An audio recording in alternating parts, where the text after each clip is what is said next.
Welcome back. Welcome back to another episode of the Fifth Quarter Podcast. I'm your host, Marcus Jones, the Bluff City Cowboy, coming to you live from Memphis, Tennessee. And we have a great show for you guys tonight. If you caught us 2 weeks ago, we did part one of our undrafted rookie free agent breakdown. So tonight I will be doing a continuation of that as I close it out with part two of my undrafted rookie free agent breakdown. So we got a lot of great players to talk about. I'm going to give you guys my analysis on what I've seen from the college tape of the rest of the undrafted guys. Part one, we went through six players. Part two, we're going to do the last six of the 12 undrafted rookie free agents that we signed after the draft. I'm going to do them in order of the one I think is least likely to make the team, as well up to the one I think is most likely to make the team. So we got a lot of great content to talk about tonight. And as always, as you guys know, this show is fueled by the fan base. So if you have any questions, any comments, anything else you want to talk about, feel free to put it in the chat and we'll definitely go over it. So before we get started, do a little bit of house cleaning. So if you guys haven't done so already, make sure you go check out the DC4L Facebook group. A lot of great content on there. They've been pretty active during the off season, during the slow periods, and that will only continue to ramp up as we get closer to training camp in the preseason. So if you guys are looking for your Cowboys fix right now, make sure you join the DC4L Facebook groups.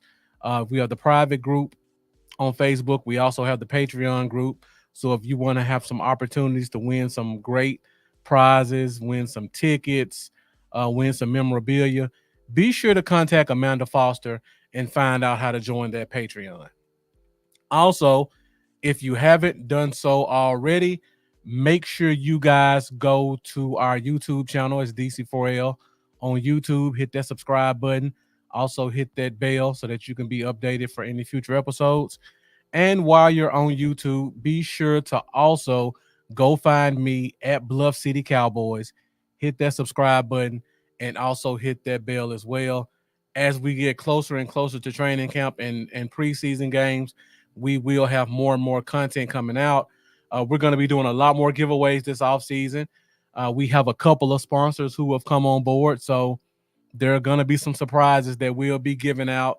We're going to have some special guests. There's going to be a lot of great things coming to the Fifth Quarter Podcast this offseason, so make sure that you stick with us. And speaking of our sponsor, we do have a new sponsor that we just added.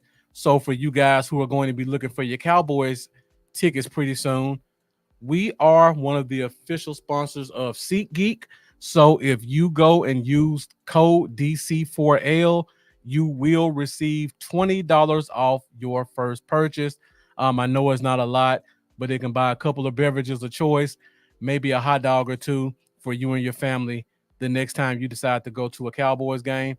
And that code is good for any sporting event. So even if you do not want to use it towards a Cowboys game, you don't want to wait that long, and there's a concert or special event coming up, feel free to use that code for $20 off. That is code DC4L. All right, guys. So the views are going up pretty quick. I see I got Professor O in the building. Thank you for tuning in. Normally, I have you on here with me, but I'm rolling solo today. So I'm doing part two of my undrafted rookie free agent breakdown. There are a lot of guys that I really like from this undrafted class. I think there are a couple of diamonds in the rough. If you guys follow me 2 weeks ago, I gave you a couple of names that I really, really liked. One of them, of course, Brevin Spann Ford. I think he has a really good chance to make this roster. Also, I think Denzel Daxon, the defensive tackle, just because of need and his strengths, I think he has a shot. I'm leaning more towards practice squad. I would be shocked if he doesn't make the practice squad. but he does have a good chance to make this roster. And then also another dark horse, the running back, Nathaniel Pete. Looking at his tape, I don't see a lot of special, but he is explosive. He does have that home run ability. And if you guys remember what I said 2 weeks ago, our number 2 and number 3 offensive lines should be much improved. So the running backs who are running behind that second unit and that third unit are going to look a lot better than they have in past years. And I just think because of his explosiveness, he's going to make a couple of plays that may turn some heads and get him on the bottom of this roster, similar to what Cavante Turpin did in the return game. And this kid does have some return ability also. So if Turpin's not returning in the preseason, I'm expecting to see this kid get a couple of reps as a returner, and I think he can make something happen. So I'm definitely looking forward to seeing what he brings to the table as we go into the preseason. So I see we got Professor O saying he thinks he has a pretty good chance to make it back since McKeon isn't coming back. I mean, I could see that. I'm assuming you're talking about Brevin Span forward. Yeah, definitely.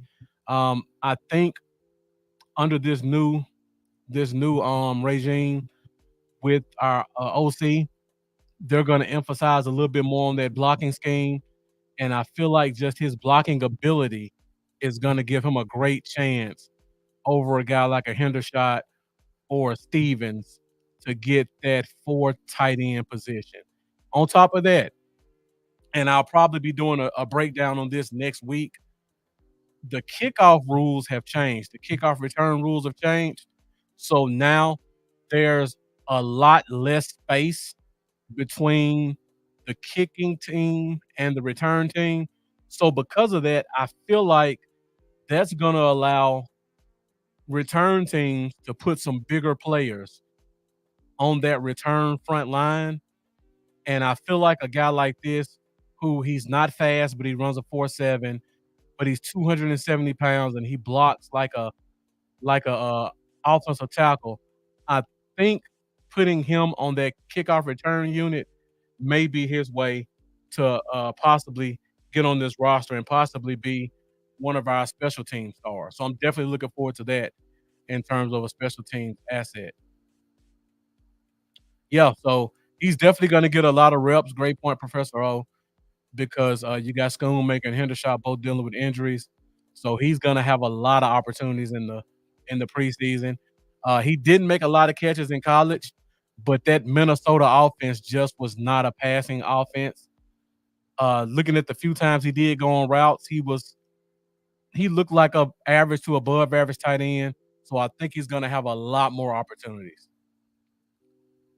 So the Jets and a few other teams think kickoff returns will get over 100 touches a season. That's why they signed Tank Cohen. Yeah, I saw that they did sign Tank Cohen.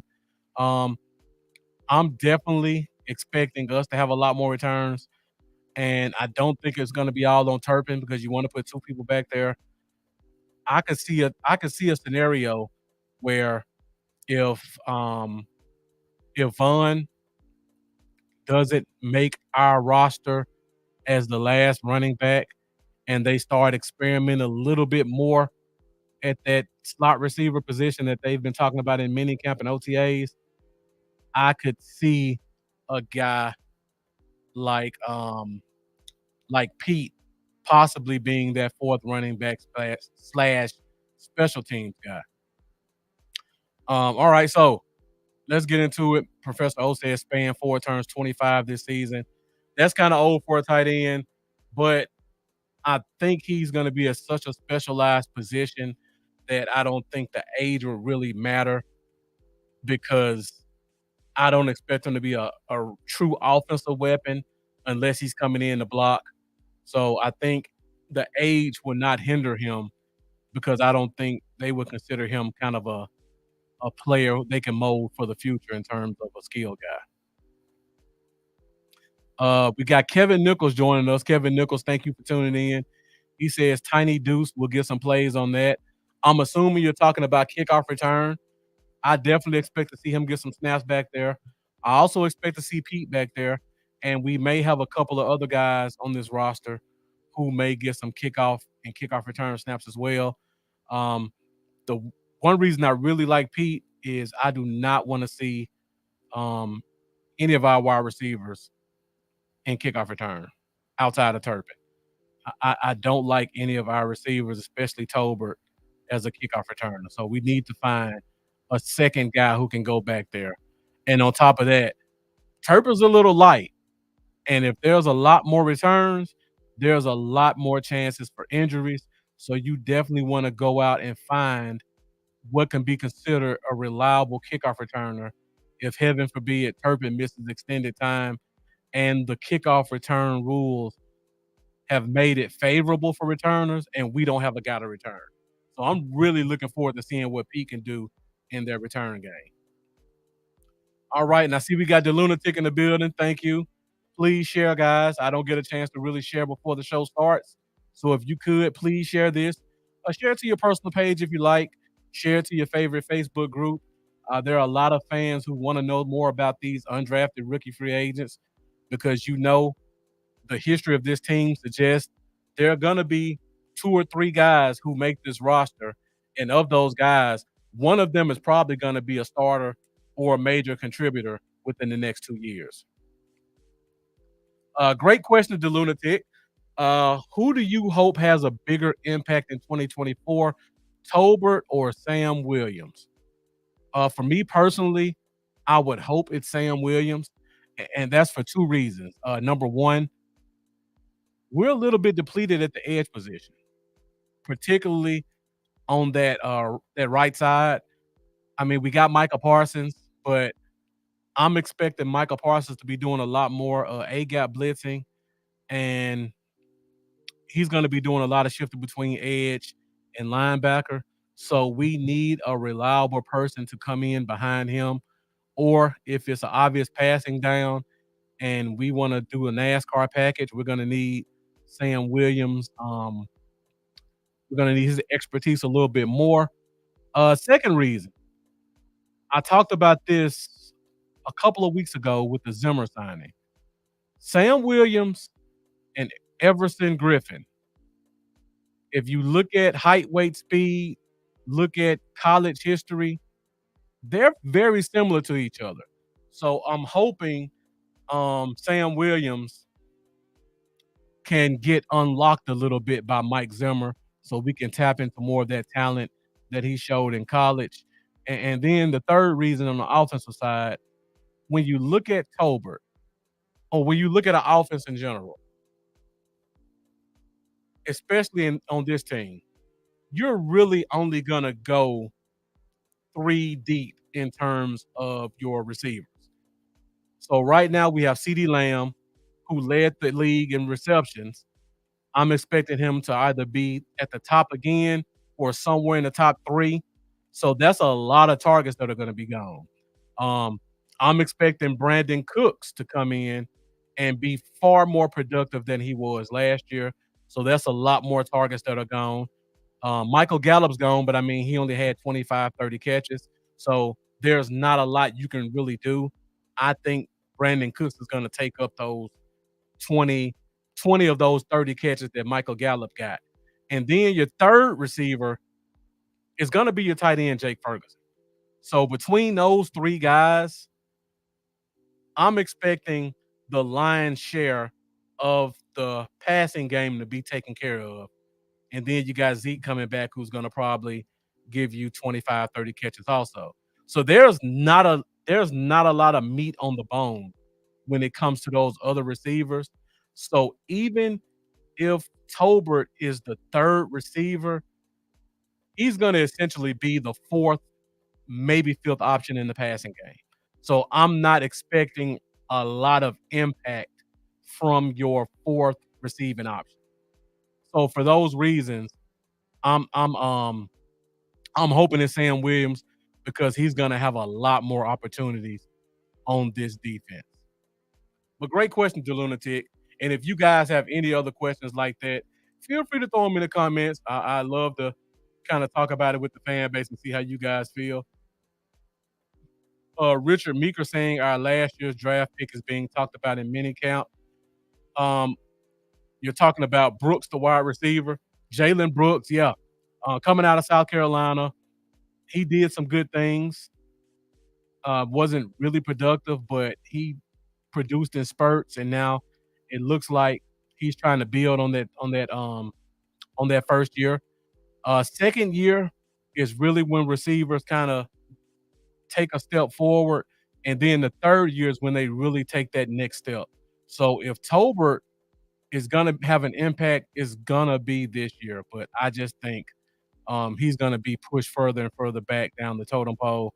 And also, don't forget, speaking of last year, Richard Meeker, we did use a second. I'm sorry, it's Jack. Jack Meeker, a longtime follower. Thank you. So, Jack, also, you got to remember, we did use a second round pick on Schoonmaker last year. He may not be impactful, but they're going to give him a lot of opportunities to make him earn that second round draft pick. So, thank you. I appreciate that. So, yeah, thank you for joining us on YouTube. Kevin Nichols saying Ryan Flournoy will be a surprise fourth. I like the height, weight, speed. Like I said before when we did our draft show, being 100% transparent, there's not a lot of tape on him out there. Unless you're really connected in the draft world. If a podcaster said that he saw tape on Ryan Flournoy, he's blowing smoke up your butt. Because from a small school like that, there's not a lot out there that you can actually find unless you know somebody. I mean, we all pretty much watched the same one game where he had a couple of catches in garbage time throughout the game. Not a lot to really go off of, but he does have the measurables specifically for a Mike McCarthy system.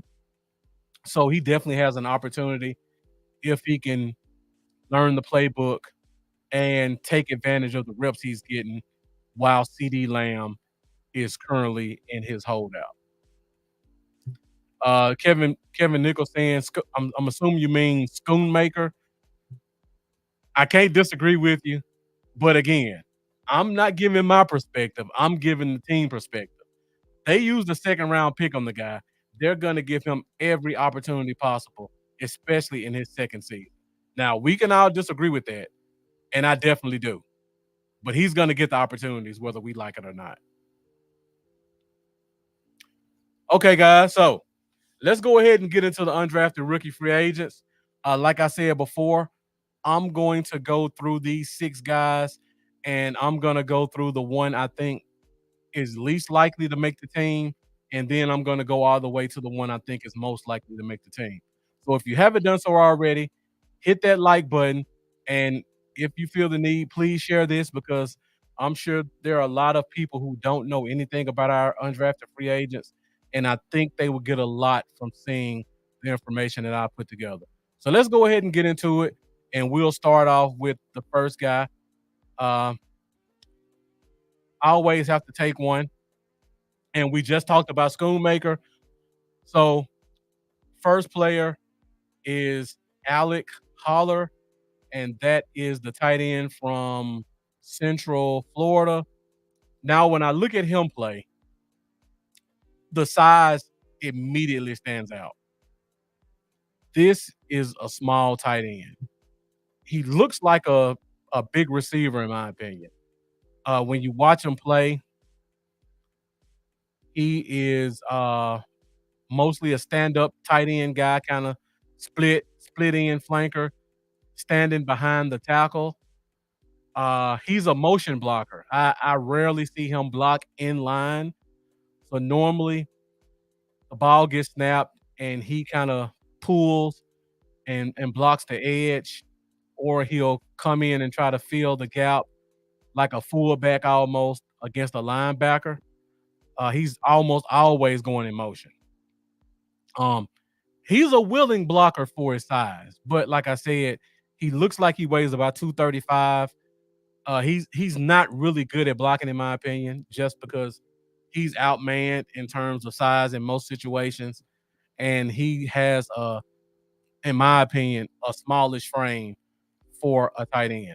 And Jack Meeker, I agree with all you guys. Yeah, he's making the team. Um, from a blocking perspective and route running, he didn't do much, but to be honest, Schoonmaker didn't do much either coming out of college. And I like him better. I won't say if he is better or not, but I definitely like him better. All right, so back to Alec Holler. Uh, small tight end, 230. When you see a guy this size, you would expect to see a very good route run. I don't see that from him. I see a guy who very sloppy. Um, routes aren't crisp, not a lot of explosiveness, limited route tree. So he's basically a split back. He's coming in for gadget plays and blocking. I don't see him having an impact in terms of a receiver. I would be shocked if he gets a lot of runs in games or we hear anything about him in practice. Once we get to first cuts, I think he's definitely going to be one of the first ones cut. He probably will be gone before we get the first cuts, depending on what happens with Schoonmaker and Hendershot as they return from injuries.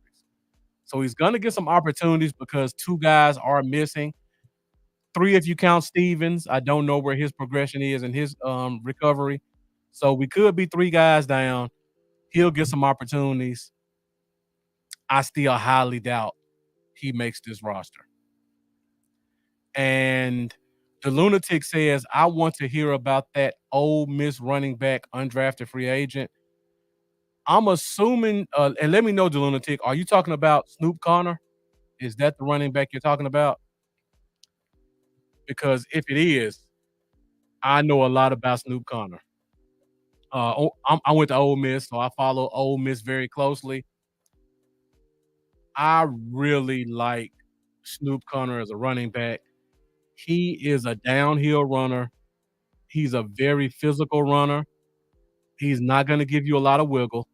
But remember, I think we're going to transition into an inside zone team. So you want your running back to hit the A gap and the B gap, and you hope your center and your guard are clearing the way and making a hole for him to be able to explode into. So this is another one of those guys where I talk about, you look at the second unit of offensive line. Um, to be honest, and I said this before, so Cowboy fans, don't be alarmed. Tyler Guyton is probably going to start off training camp with the second team. That's just how Dallas operates. They're going to go with the guys who know the plays so they can run a effective practice until Tyler Guyton gets up to speed. So I'm expecting the left tackle for the second unit to be Tyler Guyton. Your left guard probably going to be Awesome Richards or TJ Bass. Both of those are great options. Your center probably going to be Cooper Beebe, still learning the offense, learning the position, but he's a road grader. And then you're going to fill out the right side with possibly Let's Go, and then your right guard maybe. I don't think it'll be the guy we drafted this year. It'll probably be another offensive lineman that we have on the bench. Maybe Josh Ball. I'm trying to think of who else is on the offensive line. Well, four of those five guys are going to be, in my opinion, above average offensive linemen. And two of them are possibly going to be your day one starters. So if you're a running back with the second unit, you should have some really good opportunities to make some plays.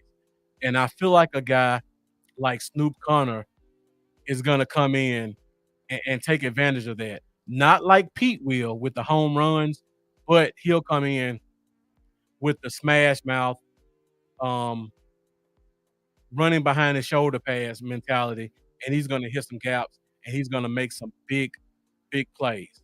So I'm really looking forward to seeing him. Jack Meeker saying John Stevens and span forward might bump Hendershot.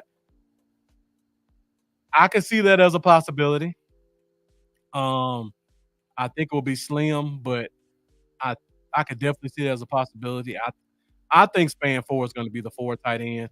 So it's all about Stevens and Hendershot who makes the team, or do we keep five tight ends because of special teams?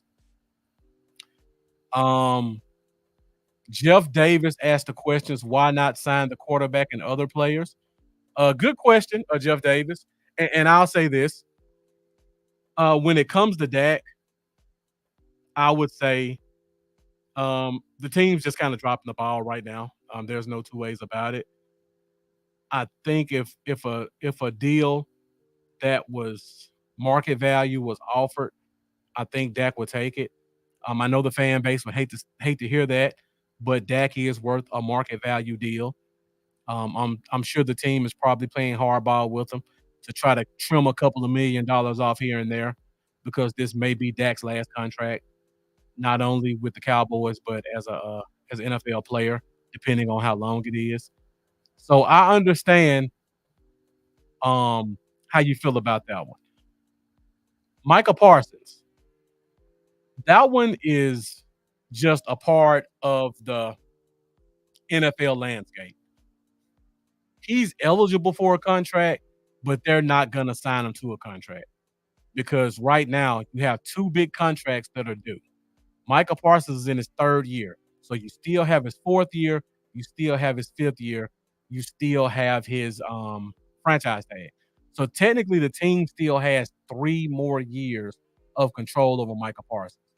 Right now they only have 1 year of control over CD Lamb. So you gotta prioritize getting that Lamb contract done first. And you still got time with Parsons. Parsons has no leverage at this point. He can miss training camp if he wants to, but he's gonna get heavily fined. He's definitely not missing any of the regular season. He's not gonna sit and pout because that's gonna affect his money going forward. He can sit out now because the fines are minimal, a couple 100,000 here or there. Once we get to training camp, and this is what you guys will start to hear as the season progresses, when you get to training camp and you miss a day, I think the fine is like 35,000 a day. And if you miss a preseason game, they fine you a game check. So let's assume you're a player making $16 million a year.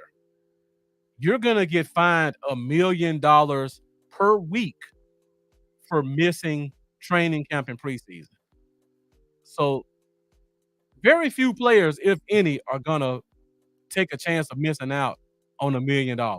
And teams can no longer um waive those fines. They have to pay them. So a guy like Micah Parsons has no leverage right now. He can miss mandatory mini camps. Okay, it's $100,000. A lot to us, to him, it's a drop in the bucket. But once you get to the preseason and training camp and those real game checks on the line, he's gonna be here. He doesn't really have a say. Same thing with CD Lamb, but you just want to make sure you get them locked in. Now, CD Lamb, and I've said this numerous times. I don't think this was on the Cowboys. I think this was on CD Lamb and his team. And I've tweeted this, I've said it on the show. If you're CD Lamb and the highest paid wide receiver before the Jefferson deal was at 31 million, and you feel like Jefferson's going to reset the market at 34, 35 million, it makes no sense for CD Lamb to sign a contract until he knows where that new market is. I mean, the team can offer him 32. They probably did. 33. They probably did, honestly. But if you're CD Lamb and you know Jefferson's deal is going to set the market, even though you don't know what that is, you're not going to make a move until you see what Jefferson does. And to take it a step forward, now you've also got Jamar Chase out there. So we may be into an even longer waiting game because now Lamb's team may say, you know what? This is the offseason. I'm sure you guys know. Players don't get paid in the offseason. So there's no rush for him to sign a contract because players don't get paid anyway. So he may be playing a waiting game now with Jamar Chase. Okay, Jefferson has set the market at 34. Will Chase set it at 35? Will he come in at 33? That's kind of the game they're playing right now. So I think Lamb will probably sign before Jefferson, but if he doesn't, he'll be signed before training camp for sure. I think. I think both of them be signed before training camp. Um, Jamar Chase's situation is a little bit more contentious because Cincinnati really doesn't like to pay people, and they're dealing with the wide receiver opposite Chase right now who wants to get paid. So they have a little bit more going on. I think Lamb gets done before training camp, and Jerry likes to go into training camp with good vibes, so they can march him out there and say we got our guy signed, and then we go to Oxnard. And like Kevin Nichols said, next offseason, this will be all about Micah. Micah knows the money's coming. For him personally, unlike CD Lamb, I don't personally think CD Lamb's going to reset the market. I think he'll come just below. Micah's setting the market. So if Micah knows he's going to set the market, why would he pout right now? Because there's going to be at least one more defensive player signed who's going to be even higher than Nick Bosa or TJ Watt or whoever's the highest paid guy. So Micah knows if he waits a year, he's going to be higher than him. So for him, it's worth the wait. For CD Lamb, where his market's pretty much set and the highest guy is already out there, yeah, he may go ahead and sign. Kevin Nichols saying setting the market is overrated. Every year it gets reset. I agree with that, Kevin Nichols. But I will say it does depend on the position because some positions don't get reset every year, and even if it does, it's not a drastic jump. So like right now, last year Tyreek Hill's deal was at 31 million. AJ Brown came in at 32. Jefferson topped all of them. He's almost 35. That's a reset the market, right? That's $3 million difference. I don't see another receiver that's going to reset the market after Jefferson for a couple of years. Lamb, Chase. If Tyreek Hill reads up, maybe he would do it, but I doubt that. So I feel like next year there won't be a market resetter for wide receiver. Parsons definitely going to reset the market next year for defensive players, so you can look for that one. Keystone saying if CD gets extended before Dak, that'll be a bad look for Dak, even if we do so after. I'll definitely agree with that. They keep playing these games with Dak. I know the dollar amount is astronomical, but the market is the market is the market. You know what the market is. You've seen Dak's production. He's due a market value deal. Not a lot of discussion to have after that. Keystone saying Ayuk is still yet to get paid. I don't see Ayuk getting a market setting deal. I think he'll be paid well. I can see him getting paid along the lines of AJ Brown, 32 million, depending on what team he goes to. But I don't think he'll be the guy who makes more than Jefferson. I think right now it's a waiting game between Chase and Lamb, and I think Lamb will probably be the one that signs first. Tommy Ward says sign Lamb already. I think it's coming, Tommy. I really think the ball is in Lamb's court right now, and it's been that way for a couple of weeks. Yeah, Chase, I see that. So yeah, we're definitely gonna have a lot to talk about as we get closer and closer to training camp. Again, I think CeeDee Lamb's gonna sign soon. I think they're probably gonna play some funny money games with the guarantees. I don't think his average per year is gonna be higher than Justin Jefferson, but I think he may get more guaranteed, which you guys know they can guarantee all they want. They can make it like you get this much fifth day of the league year. in 2029 and they can put a big number out there that they know they're never going to pay. But the the media is going to put that out there as, oh, CeeDee Lamb got a lot of guaranteed money, which is not the case. But that's the game I see them playing. I don't think he's going to get more per year. I think they'll play some games with that guaranteed money. All right, guys, great conversation. Let's get back into it with the undrafted rookie free agent guys. I just talked about Alec Holler, tight end. Again, I think he has zero chance of making his roster. Yeah, Kevin Nichols. Give him 115. To me, it doesn't matter. What they're gonna do is they're gonna say, um, they're gonna give him 40 million in signing bonus. Then they'll probably guarantee his contract year one, which is $1 million. They'll probably guarantee his contract year two, which will be probably 14, 15 million. So that's about 55. And then the next 2 years, they may say, we'll guarantee 20 million of his contract after the fifth day of the league year. And then the fifth day of the league year comes, and then they'll probably sign him to another extension. So those guarantees just go away and it's absorbed into a new contract. That's what I'm expecting to see. They can make that number as big as they want. The only thing they're going to do is just roll that number into the next contract's signing bonus. Funny money. All right, so next undrafted free agent is a wide receiver from Minnesota named Corey Crooms. So he was a teammate of Brevin Span Ford. Got to watch a couple of games with him. Really didn't do a lot. That Minnesota offense was just not a passing offense. They've always been a running cold weather Big Ten team. So it's hard to gauge the talent level of those receivers. When you watch him play, to me he's quicker than fast. Um, his time speed, I believe, was 4.4. I just don't see 4.4 on tape. I see a slower receiver, and those guys can play games with their times with enough training. But I see a 4.5 guy.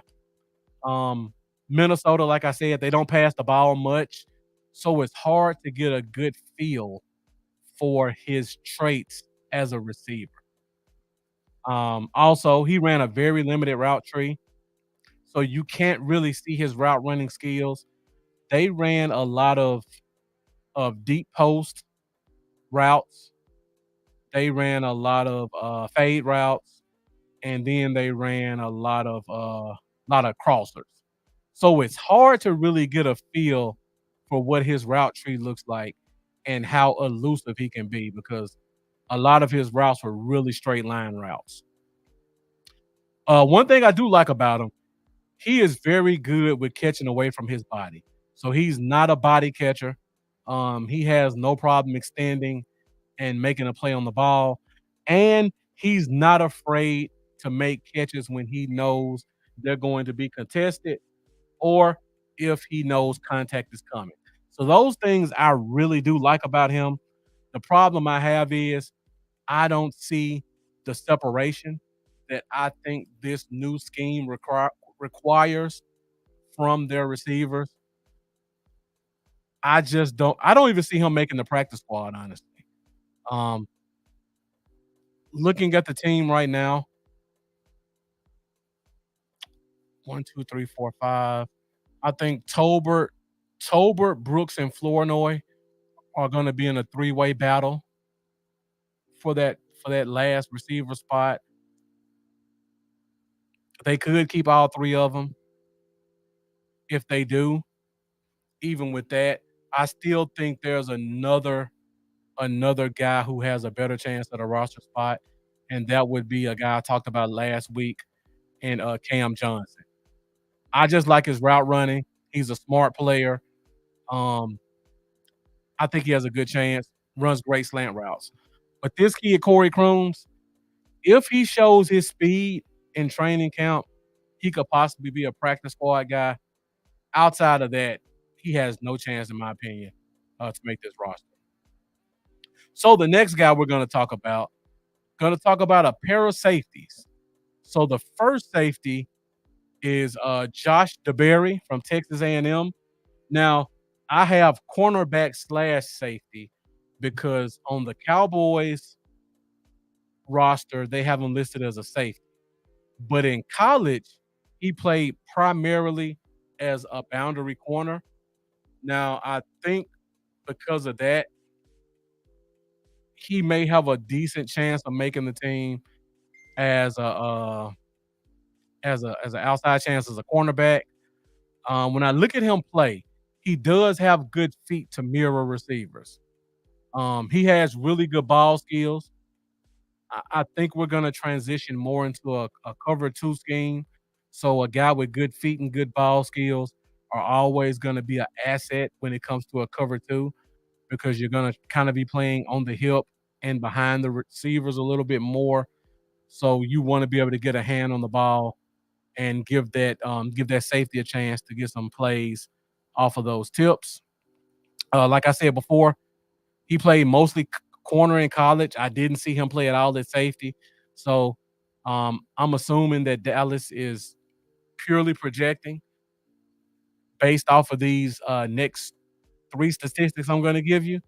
Number one, he looks slow. And I think this is why they have him projected as a corner. I mean, or safety. He looks like a high 4.5, low 4.6 guy. He does not accelerate well. So he does a good job of mirroring off the line of scrimmage. But if there's a receiver with some speed, if he doesn't hinder him, he's going to get left by 3 or 4 steps quickly. Um, and speaking of 3 or 4 steps, when you put an explosive receiver on him, if they run any type of comeback routes or in breaking routes, it takes him a couple of steps to recover and change directions. That's not something you want to see from a cornerback. I think those three things are going to keep him from playing corner. On top of that, he has short arms. So four things are going to stop him from playing corner. I think if he has an opportunity to make this roster, it has to be at the safety position. But when I look at him, he looks kind of small. Like on this picture I have up, he looks a little jacked, but I'm sure that's a full flex. His listed weight is like 183. Um, so he's probably going to come in smaller than that when preseason starts. You don't want 170-pound safety back there, who's slow to accelerate and has short arms.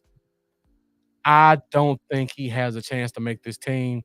On top of that, the safety position is deep right now. There may be a couple of openings at that free safety spot, but he's not making it as a strong. I don't think he's making it as a corner. We would have to keep 3 or 4 guys who are considered free safeties, and he would probably have to beat out a guy like Wanye Thomas or a Mukwamu to make this team, and I don't see him doing either one of those. Kevin Nicholson, we have a two-headed slammer with Zeke and Royce. I really like Royce Freeman. I don't know if I said this on the show before. Um, Back when I was really, really looking at scouting, I had a tendency to lean heavily towards guys with really good three cones. I'm a really big component of the three cone and the short shuttle being a factor in a player's success. And Royce Freeman at like 235 had a really good three cone. So when I look at a player's three cone, and that's back, forth, back, I'm looking for a three cone under a 7. And to me, that's a good three cone for a skill player. If you get in the 6s, you're really doing something. If you can go below 6'9", that's really high quality.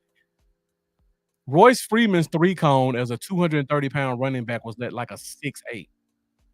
So you're putting him in the same level of feet as your best cornerbacks and wide receivers when it comes to foot quickness in a 230-pound body. So when you look at that and you combine that with a scheme that's going to put running backs in a small window, that's a recipe for success. Um, and I hate to do this. I hate to make comparisons, but he's not LeGarrette Blunt, but he has the same attributes as LeGarrette Blunt. Not as explosive, but everything else, height, weight, speed, not explosiveness, but speed and foot speed. He has that with LeGarrette Blunt. I think he has a chance to be a very quality RB2, no more than an RB3, if he has a chance to show his skill set off. So I'm looking forward to seeing that. And Kevin Nichols saying we were lacking last season as Pollard is the hammer. And we'll talk about this as we go into the offseason more. But one thing I will say about our running backs, I don't expect them to have the yardage. Well, I expect our running backfield this year to have more yardage than last year. I don't expect any one running back to have 1,000 yards, but I do expect as a whole the running game to have 1,600 rushing yards. But I expect our touchdowns to be way higher because I think we only had like 9 rushing touchdowns last year from the running backs. I expect that number to double this year. So we may have less yards from one guy, but I expect more yards in total, and I expect twice the touchdowns. And those are all going to be good things towards our offense. And then talking about the hammer, going to help out short yardage and goal line as well. All right, guys, let's get back into it. We're down. We've done 3. We got 3 more to go. We're at 47 minutes. So we should get out of here right at the hour mark. Now, this is a guy, and I'm torn on this one. I really, really like this player, and that is Julius Wood, the safety out of Eastern Carolina. Um, I talk about there are a couple of guys who I'm shocked they didn't get drafted. This is one of those guys. I just don't see why he wasn't drafted. I mean, he's raw. He's a little raw, comes from a small school, but when you watch this kid play, it jumps. He jumps off the screen. His talent jumps off the screen. Um, he is a North and South player. I would call him a poor man's Donovan Wilson, and that's why I think he could possibly find a spot on this roster because I feel like we're gonna make a lot of Donovan Wilson comparisons. Um, he comes in like a missile wherever he's playing from. He's a very sure tackler. He doesn't have a problem blitzing off the edge, and I'm pretty sure I saw my guy Keystone in here. I know he was really high on this guy too, and I'm pretty sure if you guys go follow Keystone Cowboy, he can give you even more information about this kid. But he's a great blitzer off the edge, physical tackler. He's gonna be one of those guys that comes in and be kind of one of your heartbeat guys, one of your emotional second unit leaders. He could possibly come in and be a special teams ace from day one, which is where I expect him to really hang his hat in the preseason and the first year. Um, he does struggle to find the ball in the air a little bit, but again, he's not going to be a perfect prospect. Everybody has their flaws. His hips do look tight. That's why he's playing safety and not corner. He does have a little bit of trouble turning and changing direction. If we were in a scheme that I think is going to be a lot of cover 1, cover 3, where he's going to have to cover a guy man, I would be concerned about that. I think we're going to see a lot more cover 2 this year. So those last 2 traits don't concern me as much. But okay, Imani Johnson, that's my guy as well. Keystone, I really like him. The reason I don't have Julius Wood higher, and great point, Keystone. We have a lot of safeties on this roster. I mean, we got our starter in Hooker. Um, we got Wanye Thomas, who I think is going to have a great offseason. We've also got Donovan Wilson, who got paid. So you're going to see him definitely be on the field somewhere. We've got Mukwamu. I don't know if he's going to be safety corner. I'm assuming safety, so that's 4. Then you got Marquise Bell, who really showed up last year at linebacker. He's probably going to get some looks at the safety position, more looks than last year. So that's 5 guys. Then you got Imani Johnson, who Keystone and I both love. So now that's 6. That's 6 safeties. That's 6 safeties who are possibly in front of him. And for you guys that follow me on the show, on my past show, whenever I'm talking about a um a position group, I always want to remind people when you look at guys, you always look for one of these things is not like the other scenario. So if you got 5 or 6 guys and they all have similar traits, you're going to have one of two things. Either a couple of those guys are going to cancel each other out, or which is what I think is going to happen at the safety position. This is what the coach likes, and these are the type of players that the coach likes. So if you got Wanye Thomas, Mukwamu, Imani Johnson, and I can't even think of Tyler Cole. Haven't even talked about him yet. Another safety linebacker hybrid who can really run and really tackle. So now you got 4 guys who are like 6'3", 6'4", 4 or 5 speed guys who can cover and can hit. And then you've got Julius Wood here, who's 6'1", but he plays like a missile. I feel like the numbers game is going to push him out, but in terms of a talent perspective, I really like him. His best bet to make the team is, again, similar to what I just said about Josh DeBerry. He has to come in and make a play for that 3rd free safety spot. But he also can come in and hang his hat on special teams. But like I said before, we got a lot of safeties, and I think a lot of these guys are really good at special teams. So it's only so many hats we need in the special teams group. We are limited at linebacker, so we may use an extra safety to kind of fill that linebacker spot. Keystone saying Malik Hooker is gone. Do you think Malik Hooker is gone this offseason, or are you saying next year? Let me know what you think, Keystone. Because I know he still has one more year on his deal. Let me look up his contract really quick. So last year, Malik Hooker signed a 3-year extension. So looking at his contract this year, and I apologize, guys, I can't put this on the screen, but I'll let you know. So this year, he has a dead cap of 7 million, cap hit of only 3. Um, even if they made him a post June 1, let's see how much guaranteed he has. Okay, his 2025 salary is not guaranteed yet. So technically, if they did want to cut him, Keystone, you're right. They could cut him, but they wouldn't save anything, but they wouldn't have a loss either. I think for that reason, he's probably here for another year. Now, next year, you're right. He could be gone next year because next year his contract. And remember what I said about funny money, guys. They say he has 16 million guaranteed. That's what they say. But if you look at his contract, his entire $6 million contract guarantees on the 5th day of the league year.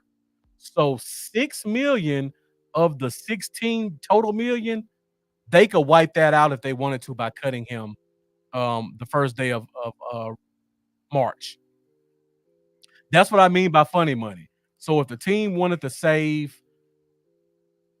$5.5 million next year, they could cut Malik Hooker, and more than likely, we will be talking about that the first week of free agency because he definitely will be cut if that's the amount of money they can save on him.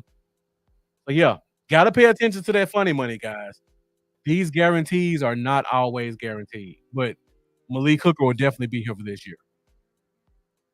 Yeah, and you're right. Definitely next year. All right, guys. I really like Julius Wood, but I feel like the numbers game is against him. He has to make his money as a bottom of the roster safety and or a special team base. Not looking very good for him, but I think he has a better chance than a receiver and the other safety I just talked about. So now we got two more guys left. We're at 56 minutes. I love this kid. Again, how he went undrafted, I do not know. Byron Vaughns, defensive end slash linebacker from Baylor. I would be shocked if he doesn't make the roster. When you watch this kid play, super explosive, long, high motor, great tackler, and he has something that most young pass rushers don't have. He understands hand placement. He understands how to play games with that tackle, how to stack and shed, as they say, where you grab a guy and then let him go. He knows how to get under a tackle's pads and dip his shoulders and get around them. Great upfield rusher. A lot of speed. The problem is he's a little bit undersized. I think he's about 240, 245 pounds. Again, Micah Parsons that size is also that size. He's not Micah Parsons, so don't quote me on saying he's Micah Parsons.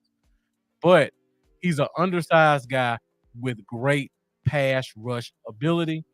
Um, I think we're gonna see a lot of the double A gap blitzing from a Mike Zimmer.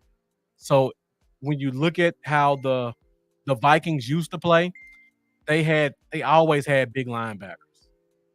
And they would put them both in the A gap, and one guy would go and one guy would step back. If this kid made the roster, I could see a scenario where he may get a couple of snaps where he's that stand-up interior linebacker, and he's one of the guys that's going. If not, I wouldn't be shocked if we kept 7 defensive ends. He would be that 7th defensive end guy. He'd probably be a weekly inactive, but he would hang around kinda like, Azur Kamara did 3 years ago. I don't think he's as fast as Azur Kamara, but I think in terms of the height and the weight and the explosiveness, they're about the same. But this kid has a much better understanding of hand placement for a pass rusher. And when I look at this roster, we don't have a lot of guys who understand hand placement, and that is very important for a defensive end. Sam Williams, I mean, we know what D-Law does. We know what Micah does. Sam Williams doesn't understand hand placement. We don't know what Junior Fehoko is. He was pretty good based off college tape, but we didn't see him last year. The kid we drafted this year, he has no concept of hand placement from what I saw. He's just a bull rush, bully type guy. And I don't even know what other defensive ends we got. We got Sweat from last year. I would probably keep this kid over Sweat if I had to choose. But we're thin at defensive end. And I think this kid, yeah, I said Sam Williams. Oh, you guys are saying Slam Williams. Is there some inside joke that I don't know? If I missed something with the Slam Williams comments, let me know in the comments. What is the origin behind Slam Williams? Maybe it's something I've missed. But yeah, we don't have a lot of defensive ends. So this kid has an opportunity just because of his ability to understand hand placement to make this roster on the back end. And again, I think he could be another special teams guy because he's long, he's explosive, and he's high energy. He's gonna stand out on special teams if he plays. Okay, guys, we're at 1 hour. I have one player left, and if you guys are very familiar with all of our undrafted free agents, you know who the last guy is, and that is linebacker Brock Mogerson out of South Dakota. Again, another small school guy, so there's not a lot of tape out there on him. Actually, more than Flournoy. I was able to watch 3 games on him. These are the 2 I really focused on. Um, One thing I like about him, he's a true middle linebacker. When I watch a linebacker play, especially a guy that I think has a chance to be a Mike, the one thing I'm looking for first is head movements. If I see a guy with his head moving left to right as a linebacker, that lets me know he's scanning and he's talking. And then if I see a guy pointing and turning, we can't hear them on the field, but I can assure you, if you see a guy at linebacker and he's turning his head and he's pointing, he's directing traffic. That's the type of linebacker I like for Mike. And he does this a lot. And then when I see a linebacker that's moving a guy, moving a defensive lineman, moving a linebacker, turning back, looking at the safety, that is a field general. And that is what this kid showed me. Um, he went to a small school, so he's going to be behind the 8 ball a little bit in terms of athleticism and play competition. But if you got it above the neck, you got it above the neck, no matter what level of football you're playing at. And Brock Mogerson has it above the neck. He's a true Mike. Um, he has good movement skills in space. Not great, but I think it's good enough for now to possibly play on an NFL team because he's so cerebral. He's one of those linebackers where he may not have the athleticism, but the mind is so sharp and so quick, he can make up for the lack of athleticism by knowing where to be and how to get there quicker than the more athletic guy. That's what I see when I watch him play. Good in zone coverage again, smart linebacker, so he's gonna know where to be at in zone. Um, Something that does kind of bother me. He's a bit of an arm tackler. Not really a wrap up and drive type guy. It's almost kind of a grab a guy on the hip from the side and sling him down, or kind of grab him around the waist and put your weight on him and drag him down, which may be banned from the NFL this year.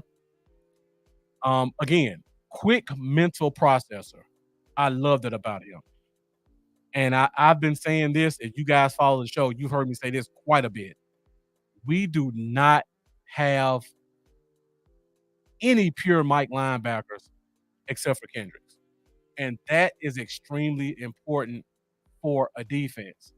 You can't go out there and have all your linebackers rely on another position like we did in years past where J-Ron Curse had to be the green dot guy. You can't do that. That's not a recipe for a successful defense. Your linebackers have to be they're in the center of the field. They have to be the center point of the defense. They have to be the ones who direct traffic and tell people where to go and what to do. Outside of Kendrick, we don't have that. I love Overshown. Overshown did not get to practice last year a lot. Coming out of college, he was not a green dot guy.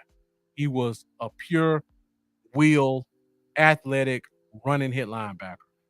I like the linebacker at LSU.